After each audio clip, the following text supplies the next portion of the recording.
Welcome back to the CHG podcast, everybody. We're back. Well, I'm back. We're back. We're actually. Oh. Speaking of which, I found I saw. RJ has done some other stuff. I saw a really funny Jesus meme, and it made me crack up. You want to hear it? Go for it. It was in this vein of Eminem. Eminem's "My Name Is," or no, "Without Me." It was like, guess who's back? Back again. JC's back. Say amen. It made me crack up. Sorry, that was the nerdiest Jesus Christian joke on the world, but it made me laugh. So, and I know David would appreciate it.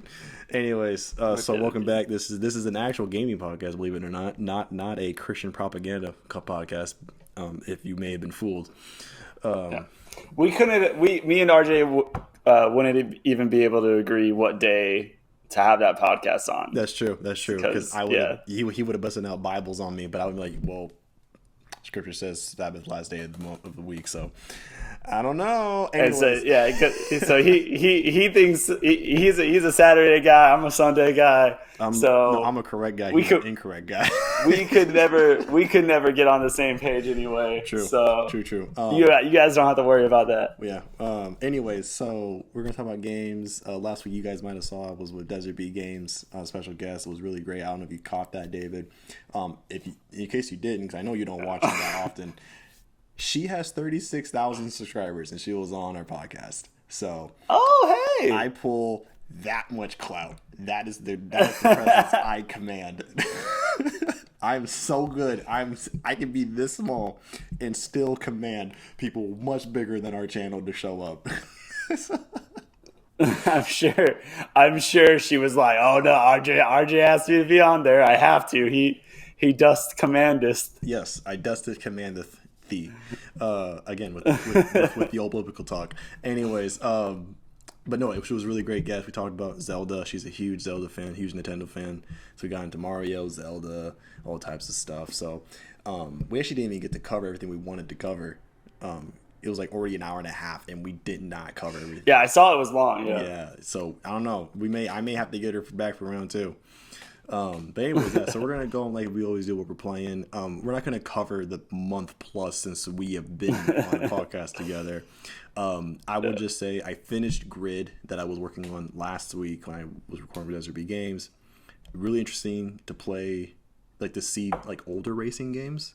Like at the time, it was like a AAA game, like racing game. It was made by Codemasters. It was first Grid. It was like, it wasn't a launch title, but it was near the launch of the PS3. It was like an 07. And I remember playing the demo for it a long time ago, at the mall kiosks and stuff, like at Target and everything. And I remember like not liking it because it felt like the steering wasn't that tight and it felt a bit floaty to me. So I was like really turned off by it. And actually it's weirdly hard sometimes. Like the difficulty is all over the place. It's not consistent, which is weird.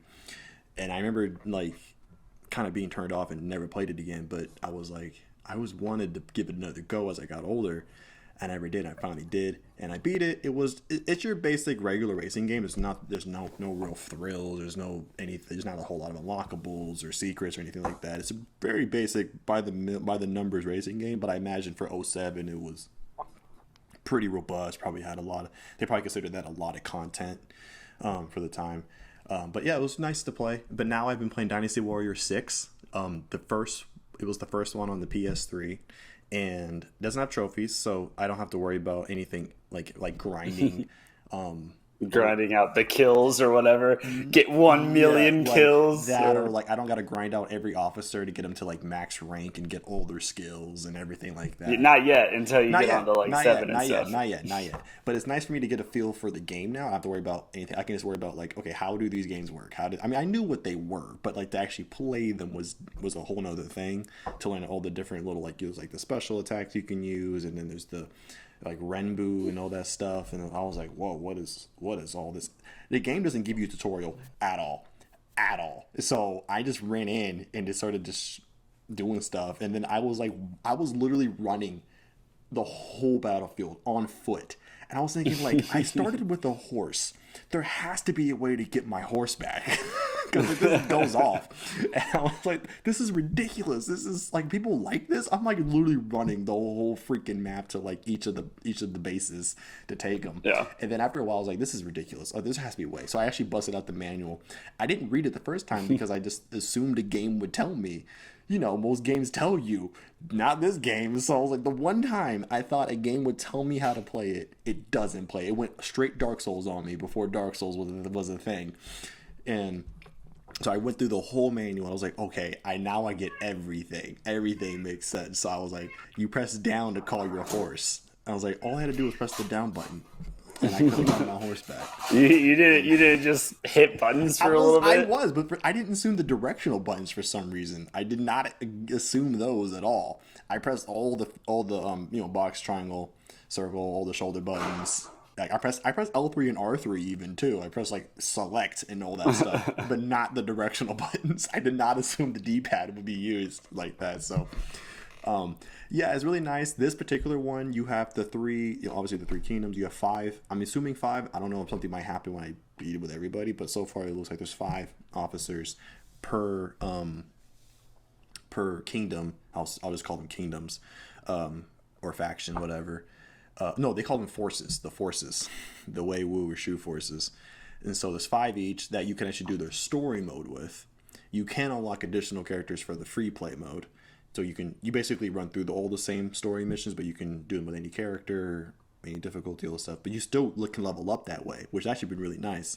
So what I've been doing now is when I'm starting a new character, I do a couple scenarios in free play first to kind of get some skill points. I can boost up attack and all that stuff, and then maybe get a couple skills and then get better weapons. So then when I actually start the story mode, I can kind of run through the first couple. So it actually helps quite a bit. So I'm glad that they had to have that in there. Definitely came from 07 though. There's no option for Japanese or Chinese voice acting. It is all English, and it is all terrible, as you would expect. As you would expect. It's very funny hearing the whitest of white voices coming out of these historical Chinese men and women. But it's 07. I just let it go. You also can't change the camera, and the camera's inverted the whole time, both ways, left, right, up, down, both X, Y axis are both inverted. You can't change it. These are 3. I can't figure it out. So far I have done all of Leibu's people for the story mode, or they call it the Muso mode. Did all of his, and I'm on Cao Cao's, and I'm on him. He's the last guy for his forces, so I'll have his group done, and then I'll move on to the last one for Sun Quan, his whole deal. So you start off with 3, and you unlock 2 more as you play, and then you can unlock other characters for the free play mode. It's been pretty cool. I'm definitely going to continue the series. The next one is Empires, and at first I thought that those games were strictly strategy games, but they're not. It's just there's a strategy element on top of the Muso stuff. So it's kind of like, it reminds me of like a manager mode for sports games, where like you could strictly just do the manager shit and simulate everything, or you could actually go play the games, or for me in wrestling, you could actually do the matches if you wanted someone particular to win, and then move on from there. So, and that's the first one with trophies. So they did not take very long. So Dynasty Fighting Warriors 6 Empires is the first one with trophies, and then that's going to begin my world of Dynasty Warriors misery. But yeah, so that's what I've been playing. What have you been getting up to? I mean, I could even go through what I've been doing in the months that we haven't been together, because I really, I haven't been doing much, because like I've been on that summer job that I think we talked about earlier with the kids, and I just get home and I'm already tired, and so I just watch the anime that came out that day or whatever, and hang out with Serena, and then go to bed. I don't think I've been playing almost anything. I dabbled in finishing last Need for Speed Unbound. Okay. And then I was playing a little bit of Weird West today. Oh, yes. That's like a top-down isometric. Yeah, kind of top-down twin stick kind of shooter-esque thing. Okay. It seems cool. It's hard. I'm getting my ass kicked. Oh, okay. A lot. Okay. So, and then I started a new character in Elden Ring, and then promptly thought Godfrey died and was like, I don't know. I don't know if I want to do this. But I am, as soon Starfield does come out next month, right? Somewhat, yeah, early next month on the 9th or something. So I have to get up and get ready for that. I'll be back in school, so we'll see how hard my classes are and how much I can. It's right after school starts. That's such a bummer. It is right after school starts. So, oh. But I don't know. We'll see how my classes are. That is early on, so maybe they won't be so tough early on, and I can maybe get in some time. Is that the 9th for early access, or is the 9th for everybody? I don't know. It's just what Game Pass says. Okay. I have it pre-downloaded, so. But yeah, it just says the 9th, September 9th. Man, so fingers crossed, man. Fingers crossed. Yeah, we'll have to see. Fingers crossed. So, but yeah, no, I don't think I've been playing much other than that. Me and Serena have watched every episode of Bluey.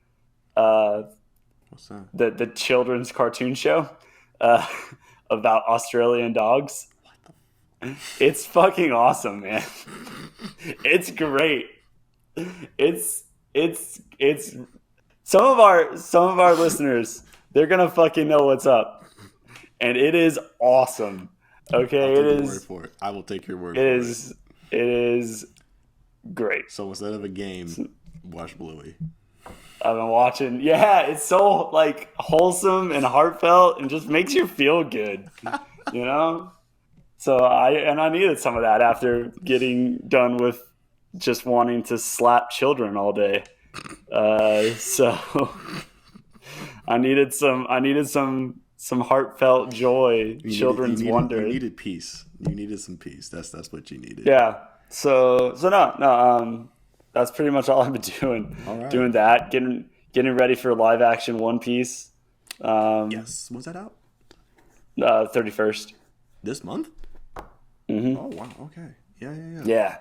Looking forward to that. Let us know. Looking forward Let us know. Give us the review. I will. Let us know. I will. Let us know. I mean, it looked all right. Like the people look a bit authentic enough, you know. Yeah, it looks good. It's definitely going to change some of the time frame of like when things happen or when you meet. So like they have Arlong, the shark dude, meeting the crew earlier than he does in the anime and manga. So that's Oda already said that stuff is going to be different, that because of just the nature of a live action show, they're going to have to change some things, but that he like signed off on it all. Yeah. So, I actually read as well, speaking of him, that like he was like, the origin stories have to be the same. Like you guys aren't going to be fucking around with any of that stuff. Like it is very well established, and there's a reason for it. Everyone has a purpose. Do not fuck with my purpose. So I was like, damn, son. But I mean, so from what I understand, everything has to go through him. Like he's the last check. Mm-hmm. And I read an article that said that he's already sent back like a bunch of stuff. Like, well, during the process of filming and screenwriting and stuff like that, he sent back a lot of stuff. So that it has me feeling pretty good about it. But we'll have to see. It looks great. They put a lot of effort into it. I mean, all of the boats are real fucking boats they built. So, you know, and they're on real fucking water. So yeah, that's cool. So yeah, I don't know. I'm pumped for it, but I'm also pumped for Starfield. I'm pumped for Forza, just because Forza's not till October. I thought it was even later. I thought it was not till next year. No, it's October. I think. Yeah. I'm pretty sure. Yeah, well, I mean, Forza is going to be a foregone conclusion. There's nothing to worry about Forza. If there's one franchise that Xbox consistently gets right, it's Forza. Whether that's Horizon, whether that's Motorsport or Horizon, they have always nailed. Yeah, I'm looking forward. I'm looking forward to Motorsport only because you remember my complaint about the last Horizon. Yeah, everything was unlocked from the get-go. There was like no real progression. Exactly. Yeah. I'm hoping that since it's Motorsports, it's gonna be like, hey, here's a fucking Accord. You know, go have fun. You know, topping out at 95 miles an hour, like. I want that. Yeah, like on your I want on your it. F license, like your Yeah, F on my class headlights. I want license. to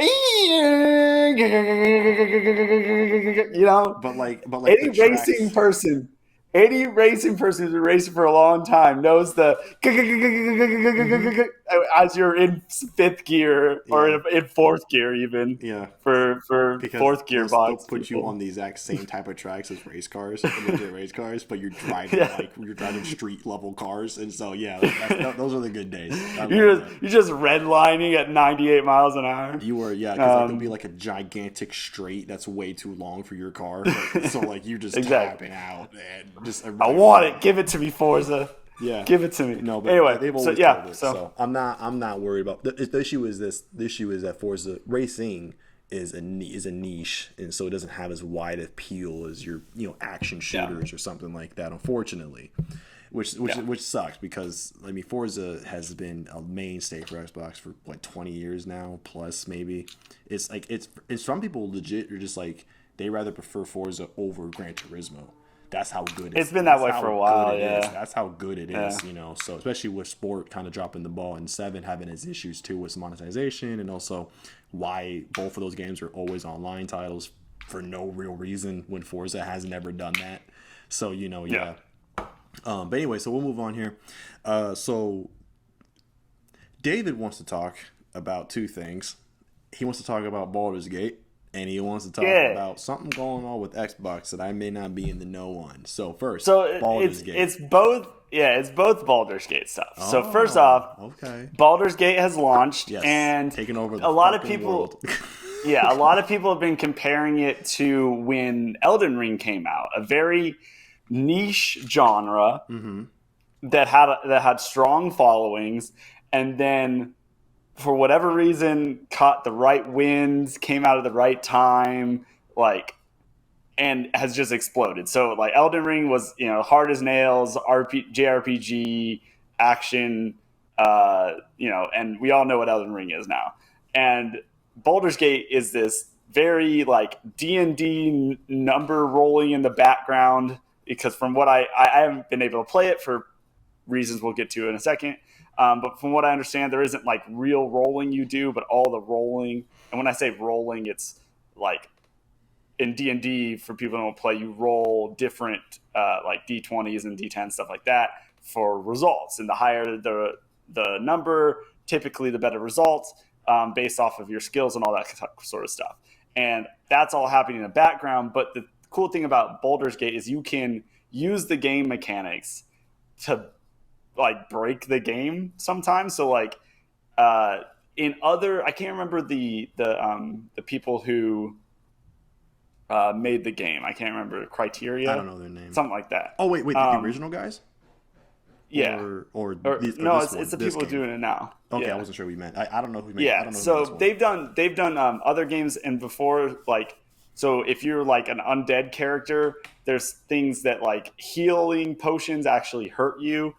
So if you want to heal yourself as an undead character, you drink poison instead. So like none of that's really explained to you, but like you can game logic it out. In this one, I saw in Baldur's Gate, I saw someone stack boxes like just up and kept on like jumping, like Minecrafting it to where they were like jump, place a box down, jump, place a box down, and then he used some ability to like shoot himself across and basically like skipped an entire like castle siege because he just like game logicked his way onto the to top of the castle.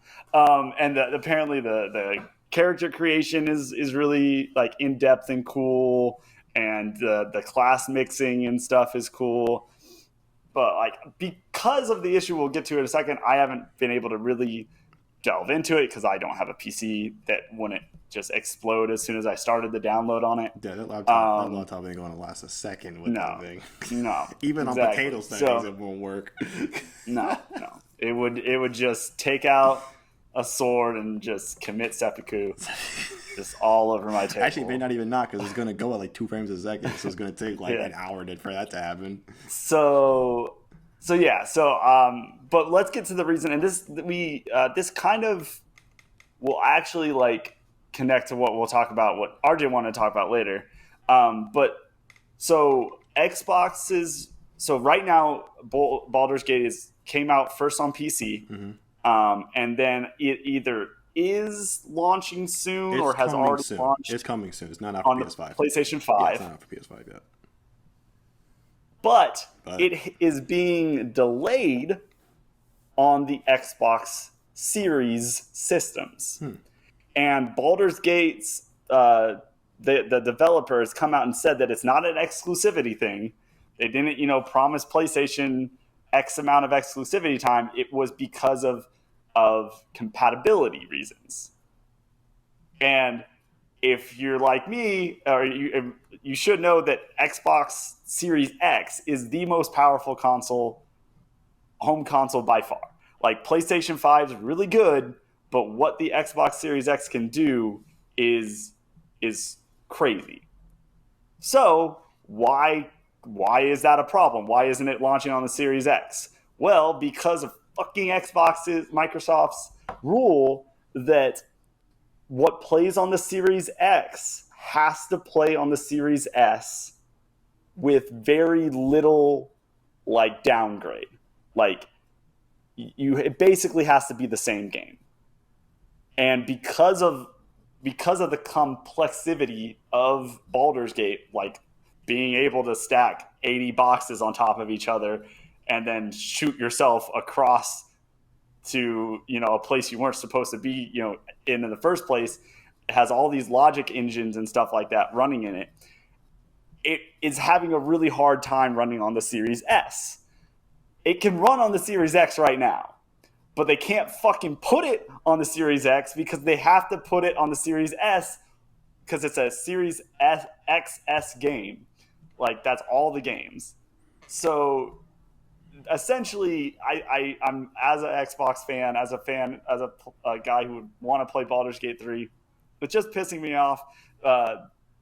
We kind of saw during the Xbox showcase that they may or may not be dropping the backwards compatibility for the for the Xbox One systems, but it seems like they're still really holding on tightly to both X and S being tied together, and it just pisses me off, and it makes it so this is holding up just gaming in general, and I'm worried about how good could Starfield have been, and it's not even out yet, but I'm already thinking oh man, I bet that if it was just a Series X exclusive that it could have been even better than it's gonna be, or maybe it'll come out and have problems, and maybe it wouldn't have if it was only on the Series X. So I don't know. I'm just mad that they're essentially shooting themselves in the foot just so they can say that it's on all of their ecosystems. I would have liked to have better known the performance discrepancy between the X and the S at the time of launch, right? And so we were doing this podcast when those systems launched, and I guess I just assumed, I never bothered to look too deep into the specs. I just assumed the S was the same thing as the PS5 discless version.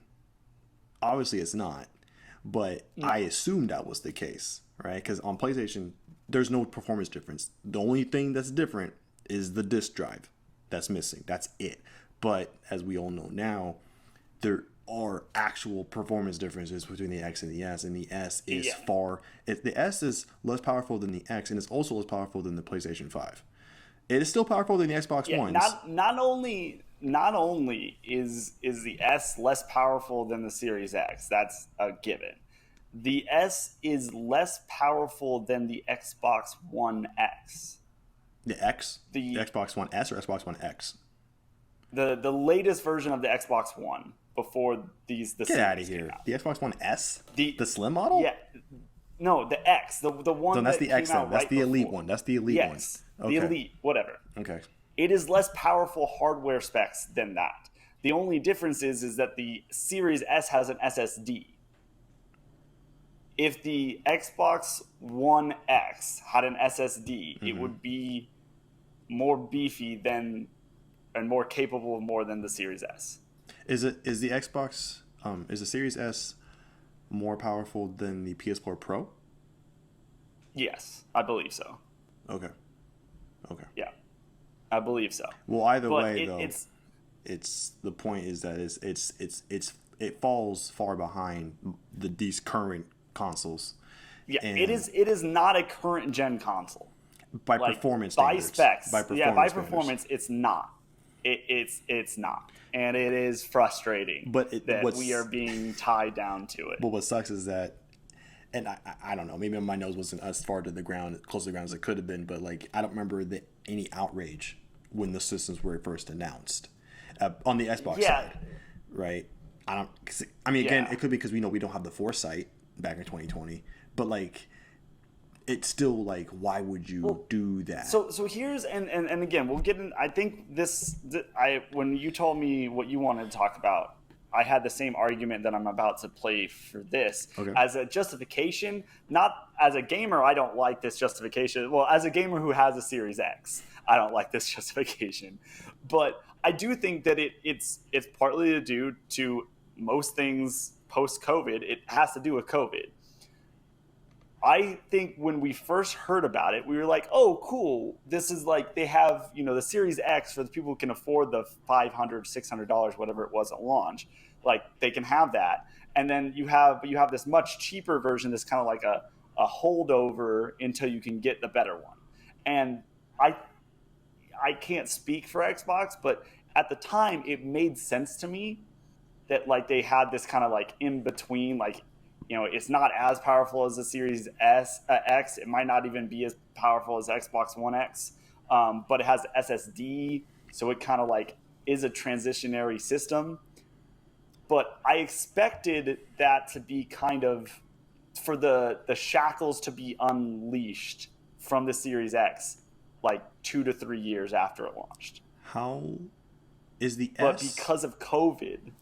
Okay, as a GameStop employee, a recent former, how much was the Series S? Was it $350? $300. Not on sale? $300? I think. Oh, that may have been after the price drop. Maybe it was $350. Okay, I think the part of the reason I think is almost half. They just wanted to undercut Sony on the discless space, because Sony has their own discless version that's $100 cheaper. It's $400, but it has all the same specs as the PS5 disc version. Whereas Xbox, I think they honestly just wanted to undercut on that part of the business on Sony, and so. But the only way they could do that is to actually make the system less powerful as a compromise. Otherwise, they'd be bleeding out more money than they normally would off from a hardware sell. So I feel like that was probably a strong point of theirs to do. But it's like now they're shooting themselves at launch. What? Gosh, damn. Okay, yeah. So $299 at launch for 1 terabyte, which is insane. Which is $100. Yes, it's $100 cheaper than the PS4, but it's like, when you look at specs, it's like, no, I'd rather just go get a PlayStation for this same level of specs, just without. If I'm someone who doesn't want a disc, cool. But then why would I get a system that is actually inferior to current systems just with an SSD? That makes no sense. I mean, maybe it makes sense in the moment, but it's like now Microsoft is like having to reap that mistake years later. But not just them, but you and all the other Xbox fans or owners have to deal with this. Series X owners, yeah, all have to deal with this. Well, here's the thing, because like it doesn't help anybody in reality. It's like, so it's either like, we'll use Baldur's Gate. It's either so you have your Xbox X version or your Series X version, which is fantastic, I'm sure, and then you have to dumb down the S version. So those who have the S are going to get an inferior product, and they're going to bitch, moan, and complain. But it's not their fault; it's the system's fault. Or you dumb down the X version to match whatever you could do on the S, and maybe the S people are happy, but the X people are like, "This isn't a next gen game. What the fuck is this? This is like I'm playing on the Xbox One S still." So like no one's happy with this split, and so it sucks, and it's a shame. It doesn't exactly. It kind of ties into my situation, but like it is very more of a specific case for you guys. Yeah, it is. But it could be an extension to the larger argument of with Redfall, with the performance of Redfall. Like there was I'm sure there was a big issue. People were saying like, why does this game not really play that well? Why does it not look that good? It's like, well, you have the Series Series S just fucking dragging it down all the time, and Xbox won't because they're afraid, because as soon as Xbox says like you don't have to, it's not mandatory, no one will make a game for the Series S anymore. Like everyone will abandon it. And they don't want to lose that cost. Yeah, but it's the AAA games are gonna abandon it. Yeah, immediately. It just can't. So what they should do is just make a discless Xbox Series X and then discontinue the Series S, or make a new Series S, like remodel it or something. But all it is just a discless Series X. Like that's probably the best case to do. Yes, that's a lot of money they're gonna lose and bleed out. But like as far as like for their fans, for their ecosystem, that's probably the best thing to do going forward. But we'll have to see. This is, I think, even though Baldur's Gate has been popping off, it is less of a problem than a game that was like expected to be like a big game. So we'll have to see what kind of happens with Starfield, what happens with Forza, the next Call of Duty, kind of what happens with them. I swear I thought I saw Forza was an Xbox X exclusive or something like that. Or maybe it was just a series exclusive. Maybe that's what it was. It's just a series. Because they have this fucking rule. Yeah. Yeah. And who knows what Halo Infinite could have been? Yeah. I've been watching this. It's frustrating. I've been watching this YouTube series called What Happened. And the guy covers, usually older games, like PS2 era, PS3 era. Your face is very close now. But sorry, I'm reading something. But the thing I've taken away from a lot of it is that when a publisher or whoever makes a developer have to make any game for multiple SKUs, it just adds to the complexity of that project, and it makes it that much harder, especially if a certain SKU, by SKUs I mean the systems, and it depends, especially if a certain system just isn't really compatible with your engine or what you were doing or just the infrastructure of the system itself. PS3. So like it just, that adds on to it. So we look at this example again, right? For Xbox's sake, like especially like for always Halo Infinite, right? Because it came out for the series and the original Xbox. It's like 343 when they're making the game. It's like they somehow have to make the game for the Series X, Series S, Xbox One S, and I think even make it run on the original fucking Xbox One. And so it's like, and since the performance gap between all those systems is very significant from one another, you more or less have to make 4 entirely different builds of the same game to make it work as best as possible on those 4 different systems. Or you just you make it for the lowest common denominator, and then you scale up. Yeah, you scale it up. And you scale up, which is gonna make it feel like, again, like I love my Series X. It's super fast. I have not played a game that you have probably watched more anime than you've actually played games on it. Well, there's that, but also I have not played a game where I was like, oh man, I couldn't have done this on my Xbox One. There's one. Yes, Flight Sim. Yes. Yeah, Flight Sim is the only. And what do you fucking know? It's the only one that, at least at launch, was Xbox Series X exclusive. Now it is on the S, and it's fucking terrible. Mm-hmm. But wait, is it on the S now? It is. I'm pretty sure. Yeah. Oh god. Pretty sure I saw that. But yeah, but yeah, that's the only one. But yeah, I don't want that to be my like go-to. What's weird is just like, I COVID can never be escaped, and that's always going to be included, but it's like, it's crazy how even this far along publishers and developers have like just kept pushing on with this. Like, I don't know who they're trying to appease at this point, because it's like This didn't happen with the last generation. Games did come out for the PS3. I'll use Shadows of Mordor as another as a constant example because I've never seen a generational gap game where the discrepancy was that large. Well, and see that's kind of Xbox's thing is they don't want that either. That's why they said that that features cannot be taken out of the game on the Series S. So like let's use Shadows of Mordor for example. If this was done today, they would insist that the Nemesis system be on the series or on the 360, on the PlayStation 3. Yeah, like or on the 360. They would have insisted that it be on there. So you can't have a game that has something that can only be on the X because they literally have contracted people that you can't. It was just the philosophy is and so it's just so odd. It's so stupid. So stupid. They shouldn't have had it go on this long. I'll just say that. I think it's fine in the first 2 years, especially I think it's COVID, especially with COVID. But it's like I can maybe see it on the PlayStation side because PlayStation 4's user base is like what 90 million. 80 to 100 million people having a PS4, but globally. Now, a lot of those have now moved on to the PS5, and I think PS5 is like in the 20 or 30 million units sold or something like that. So a lot of those, now you have a lot of that base moving over. But Xbox didn't have a huge Xbox One base to begin with. You know, it's probably, I think the last number they gave was somewhere in the 30 million, I want to say. But it probably rose to like 40 or 50 since then. So, but like a lot of those moved on, like yourself, you know, got rid of your Xbox One, moved on to the Xbox X or Series.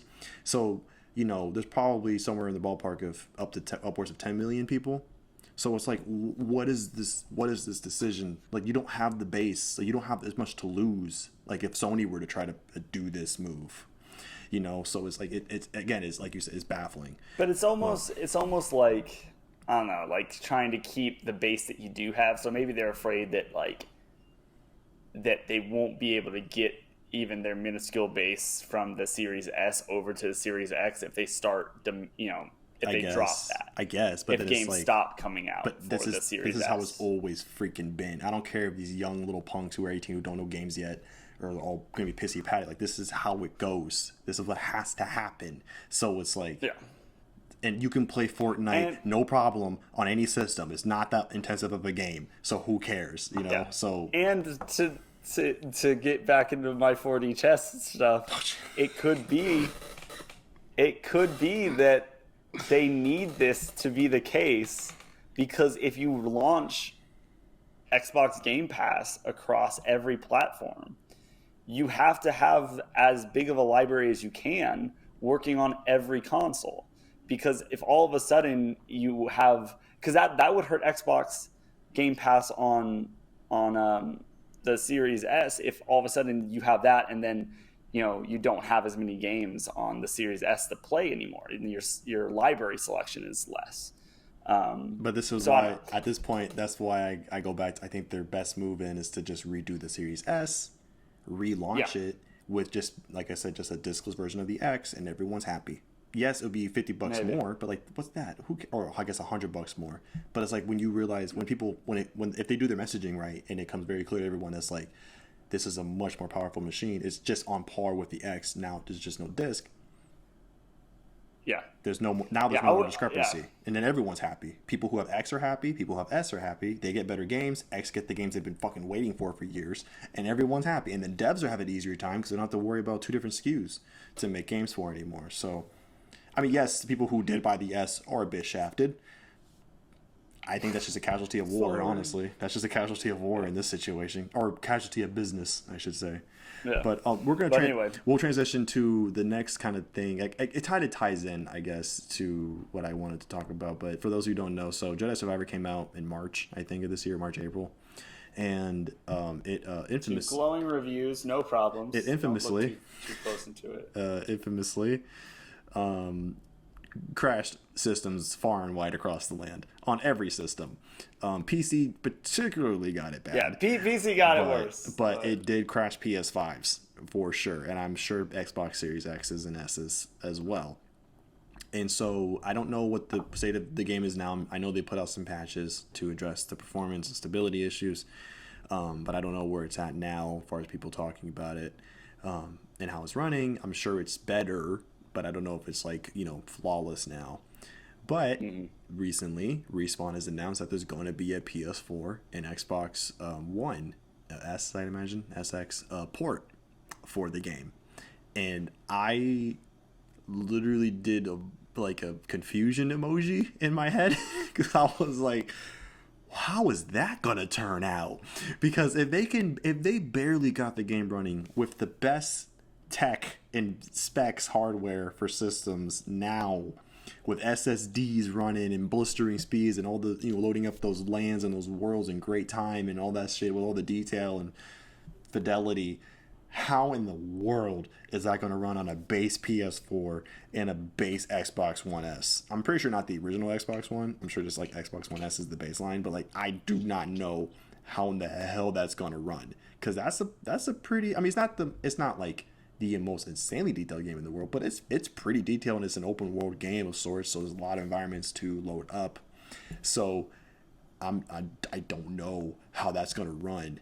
But I mean, did you hear about this before? Did it cross your feed at all? I had heard about it. A couple of the people I listened to talked about it, and I think it just comes down to one business thing, and then one shady business thing. Ooh, shady. And then a comparison to Shadows of Mordor again. So one is that the shady business thing is it might not have to run to make them money. What it has to do is sell enough copies. Yeah, but if you get all the return, then you're net zero. Oh wait, but if it's digital though, it's really hard to return digital games to get or refunds. Just anything. It's hard. It's so it needs to work well enough. So compared to Shadows of Mordor, right? They don't have the same requirements that we were just talking about from SNX. Mm-hmm. They can be different games. They can say, hey, they can brand it Shadows of Mordor, but the one thing that made it really cool, the Nemesis system, it's not there. So it's not really the same game.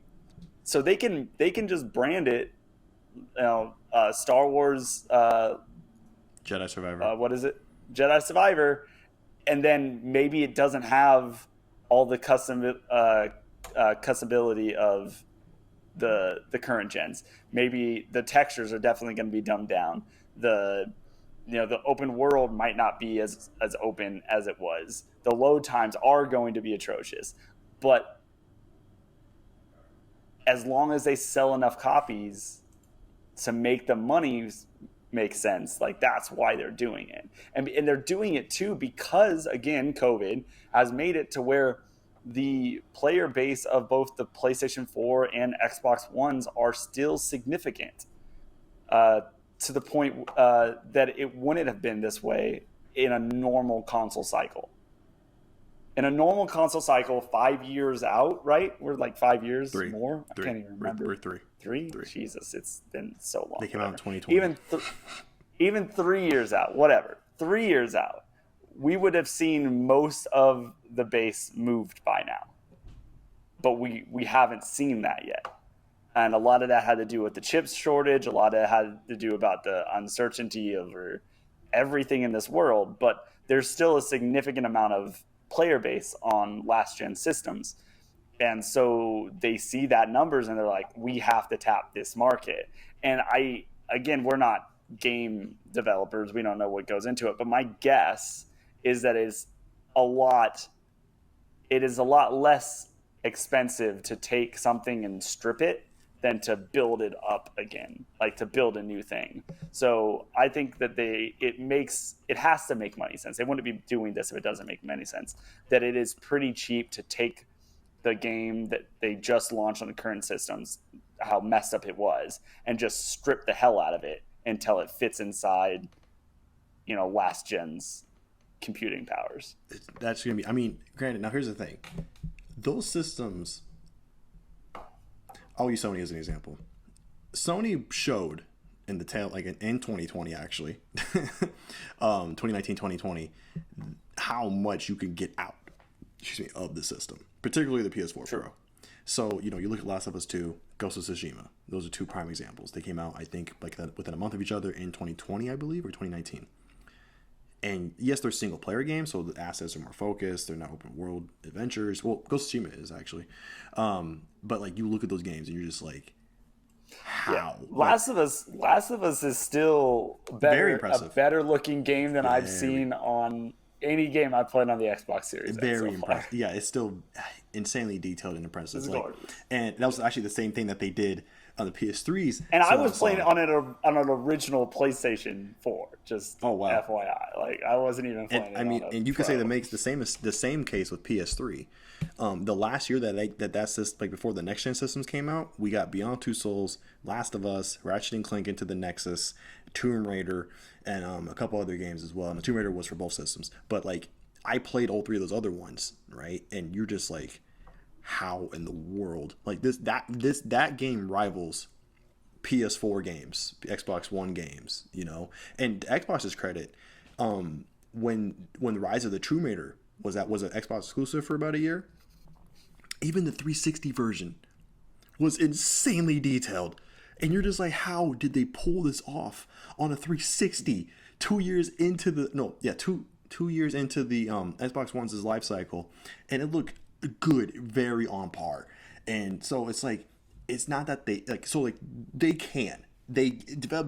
can do this if they want to, but it's just like, obviously we don't get that most of the time, and I'm pretty sure that's going to be the case for this game. Now, I don't remember there was a release date on this port that's coming out, but again, it goes to a bigger conversation of just like, if you move the business to the side, obviously, yeah, I get it. The install base of the PS4 by itself is enough to make them want to do this.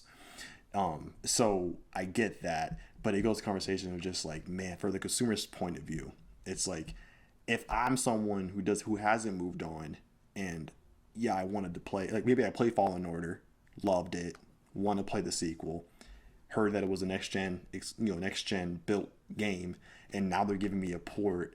It's like, do I even want that port? And then it's also like, for those who do get it, do they have a right to complain if it's bad? It's like, I like to think that like the time for complaining is like kind of like moved on, because like otherwise the industry can't move on if it's constantly being shackled by having to cater to last gen, or even, for instance, the Series S's. I don't know what to call that, but last gen, next gen, the mid gen, kind of install base. The mid gen that came out at the beginning of the gen. Yeah, whatever the S, whatever that is. It's like, it's a weird thing. The Series S gen, this is own gen. That's what it is. So when you have to keep on doing that, it's like you have to move on. You have to. And I'm someone who has a PS4. All right, so I ain't talking out of my ass. I have a PS5 as well, but I have a PS4 too. So I ain't talking out of my ass here. And I had a PS4 very late into the PS3's life cycle. Or sorry, into that. Like I had one. It took me a couple years to get a PS4 into that cycle. I was missing out. Like David remembers, I was the only one in our GameStop who did not have a next gen system, and I was a sad panda every day. But I didn't bitch about it. It was just what it is. Like. And they had to move on. They had to stop making games for it. And you just deal with it. Most people just deal with it. Even if you want to complain, you move on. And that has to happen here. Because, like I said before, no one walks away happy from this. It used to be that by this time, in the new console's life cycle, the only things that we were seeing launch on both current and last gen were sports games and shitty movie tie-in games. And Just Dance. And Just Dance. Those were the games that came out on both, not flagship AAA games. Mm-hmm. And yeah, we'll have to see. I mean, maybe this is the first major one that I can think of where it's been like launched on the next gen, and then later is coming out. Yeah, usually it's just like it's just one or the other, and they made their choice, or both. Yeah. And yeah, not this late into the system, generation. Yeah, because I can't think of any other. And here's this. I just read today. So I don't know if you saw, Modern Warfare 3 was announced finally. Yeah. The Modern Warfare 3 remake, I should say. Which is weird. Is that really a remake? Like the first two, like they were remakes, but also like news story. It was weird. Anyways, the third one was announced. There's gonna be a PS4 Xbox One port, and I don't know if it's coming out at the same time or if it's later, but there's going to be a last gen version for that game. And so, but this again, this is duty. So that kind of explains so itself. Cyberpunk did it as well. Cyberpunk did it at 20, but like that was almost a launch title. It came out so close to the and that's another thing I was talking about, like, so many SKUs. That game came out for like 7 different SKUs to 7 different systems, like both PlayStation 5, PlayStation 4, Stadia, PC, all the Xboxes, and not the Switch though, at least not at launch. No. But like within the PS4, you have the PS4 and PS4 Pro, and then the PS5. So that's 3 PlayStation SKUs. Oh, and I don't know if the Slim is a separate SKU, but it might be. So you have 4 PlayStation SKUs right there. And then you have the Xbox Series X, S, then you have the Xbox One S, X, and then you have the original Xbox. And I don't know if there might be I don't know if the Elite one is considered something different, whatever. But like you have at least 5 on Xbox's side. You have 5 Xbox, 4 PS or PlayStation SKUs. Then you have the Stadia, PC, added into the mix there too. I'm surprised it didn't come out for fucking smartphones. So it came out for over 10, 15 SKUs. That's a lot of resources. Even if you are just manipulating assets or cutting stuff down, adding, rezzing things up, that's still a lot of stuff you have to work on for so many different machines that are all different from each other. And so, yeah, of course you're going to be thinly tapped out, and you're not going to be able to do. Can you imagine the quality, the QA team having to do that shit for all of those different systems instead of just 2? It's a nightmare. I know that every fucking thing can be blamed on COVID, and we've said this before, but I think it was just the timing of it. They had these systems that they had been working on for since long time ago, and it literally coincided right after the launch of I think it was even during the launch of the systems in the States, we were hearing rumblings about COVID. No, COVID was early spring 2020. The systems came out that fall. Yeah. So before we were already in COVID, and then because people were saying why are you releasing this during COVID? How are you even going to get the systems? We can't go nowhere. We can't go anywhere. But they had already made these things. They were already even before then they were already putting millions and billions of dollars into this. They had to launch it. Yes. But so you launch it, but no one knew how long COVID was gonna. We had no reference for this, so they did it and hoped for the best, and it just screwed everything up. We have never had to go in this industry with something like this kind of holding the whole industry down from moving forward, because customers can't move forward. Game developers, they have all this new technology. They're just fucking nerds. They want to move forward. They want to make better new games. But we have, their publishers that are like, well, we still need to make money. And there's not a lot of, people with the new systems. There's a lot, but there's not enough. So you still have to make it for these old systems too, so we can get our investment back, because we're not seeing enough player pools in these new systems yet. So it's an unprecedented thing, and either we are going to have to move on, like you said, and drag people who have last gen along with us if we need to, or leave them behind if we have to, or they'll just have to figure out a better way of releasing it on both. And I think we kind of have to hold judgment until we see what Survivor does. If Survivor comes out on Xbox One and PlayStation 4 and sucks, then that's one thing. If it does great, maybe they learn from their mistakes on the current system. Maybe we'll turn around and say, hey, maybe they need to launch for the current systems first, the last gen first, and then the current systems. Or particularly for Jedi Survivor's case, if they have all the code and the assets from Fallen Order, they literally could just use all of that, and they but make it in the world of Survivor. Yeah, because Fallen Order came out, it was perfect. Fallen Order came out with no issues. Well, I mean, very little. It wasn't crashing systems. So if they wanted to maybe make it the safest route, yes, it's not going to look any better than Fallen Order, but if it doesn't crash the games and it looks just as good as Fallen Order, I think at least that's a safe. You're kind of people who complain, but like I think that's a safer route. That's my. And then we have fucking Nintendo just releasing new Zelda and it being just amazing, and everybody loves it. No one cares, even if it looks last gen, current gen. What's the difference? Doesn't matter to us. We're our own gen. We have a Switch. Rules. Yeah, even if Zelda literally looks no better than the other game before it. Even if it is just a big old expansion pack. Yeah, a glorified, the expansion pack. Guess what? It still fucking slaps. Doesn't matter. So, yeah, I mean, Nintendo's always going to be just chilling, which is always so funny because Nintendo will just be doing Nintendo. But I think what I do want to hear about from our listeners who have a Series S or don't have any next gen, like, how do you feel about it? Like, are you happy? Like, you're like, hey, fuck you, Richies who have fucking next gen consoles. Fuck you guys. We want our games too. Or like, how are you feeling about it? Because it's easy for me as someone who owns a Series X to be like, hey, I fucking want games to look, shiny on my shiny new system. Mm-hmm. I don't give a shit about the Series S or Xbox One because I don't have them anymore. So I don't have to care about, what I will those say people is, who have those. if you are still on the last gen, there is no way in hell you have played all the games that you wanted to play. Unless you're literally a one genre guy or a one game guy and that's it. There is no way in hell you played everything you wanted to play. There were so many games out on the last gen. There is no way you played, unless you're like, I guess, a teenager, then you had all the other time in the world. But if you're not, there's no way.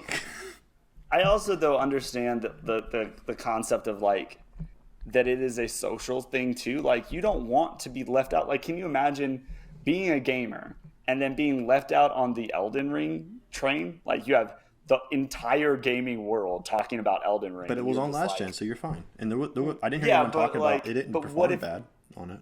But, like, what if that happens, Like, you don't want to be missing out on that touchstone to, That's all I've ever done in my fucking life. Yeah, well. Didn't play Elden Ring. We don't want to be RJ, so... Didn't play Skyrim. Didn't play Call of Duty, like the big ones. I played Modern Warfare 2. That's the only one, though. But, like, yeah, that's all I do. Be like me. Be an outcast. Anyways. But, let us know how you're feeling about it if you have a Series S, especially for me. Like, if would you be okay if David got what he wanted and got some good fucking games and you just maybe had to... petition for David, everybody. Petition.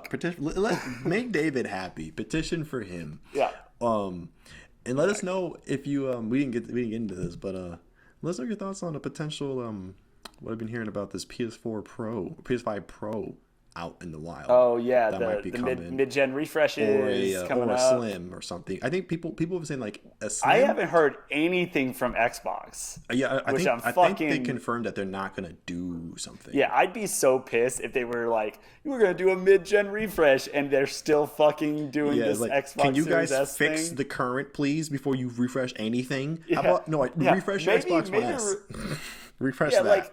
like at least you guys fucking have God of War Ragnarok. Like, that game looks fucking dope. Mm-hmm. Now, it doesn't look necessarily any better than it's not God of War. It's not like next gen or anything, no. But it still is better than anything, even looks wise, that I have on the Series X. So, except for Flight Simulator, not Flight Simulator. Yeah. But yeah. So let's know about that. I mean, if it's a Slim, I'm so down for the Slim, and I might even get one. But if it's a Pro, I'm gonna be scratching my head. But anyways, let us know your thoughts. We'll see you guys on the next time. Don't know when, but hopefully next week. Maybe not. Is up in the air. I'll be getting into school here in a couple. I have to study for my assessment test, so that's what I'll be doing, and then I have school. So we'll see. Well, yeah. So let's know next time, guys. We'll see you whenever we see you again. Bye. Bye, guys.